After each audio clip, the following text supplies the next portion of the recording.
એક ગુજરાત સરકારની લેપટોપની સ્કોલરશિપ છે. ગુજરાત સરકારની લેપટોપ સહાય યોજના. એમાં તમને 25,000 રૂપિયા સુધીની જે છે એ લેપટોપ માટેની એમાઉન્ટની સહાય મળે છે.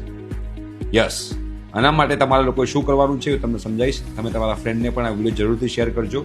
જે લોકોએ ધોરણ 12 પાસ કર્યું હોય એવા વિદ્યાર્થીઓ માટે આ લેપટોપ સહાય યોજના છે.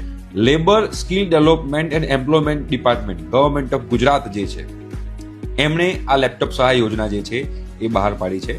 આ લેપટોપ સહાય યોજનામાં આખો ડિટેલ વિડીયો યુટ્યુબ પર અવેલેબલ છે, જેની લિંક જે છે એ આ ઇન્સ્ટાગ્રામ પેજના સ્ટોરી પર અવેલેબલ છે.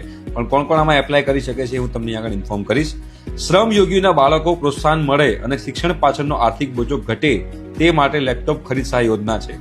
ધોરણ 12 પરીક્ષામાં ઉત્તીર્ણ થયેલા હોવા જોઈએ અને એમાં 70 થી વધારે પર્સન્ટાઇલ તમારા હોવા જરૂરી છે.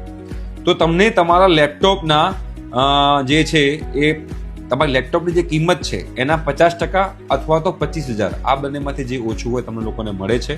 બરોબર. જે વિદ્યાર્થીઓના વાલી ગુજરાત રાજ્યમાં આવેલા કારખાનામાં અથવા સંસ્થામાં કામ કરતા હોય અને એ કારખાના અથવા સંસ્થાના માલિક આ જે આપણો labour skill development employment department છે એમાં વેલફેર ફંડની અંદર જો એમના વતી પૈસા જમા કરાવતા હોય તો એવા લોકોના બાળકો માટે આ લેપટોપ ખરીદ સહાય યોજના જે છે એ અવેલેબલ છે. બરોબર. લેપટોપ વિદ્યાર્થીના નામ પર ખરીદેલું હોવું જરૂરી છે. બરોબર. અને બીજી વસ્તુ કે વિદેશમાં પ્રવેશ ના લીધેલો હોવો જોઈએ, ગુજરાત રાજ્યમાં કોઈ કોલેજમાં પ્રવેશ લીધેલો હોવો જોઈએ અને જે વર્ષમાં બોર્ડની પરીક્ષા આપી હોય એ જ વર્ષમાં લેપટોપ ખરીદેલું હોવું જોઈએ.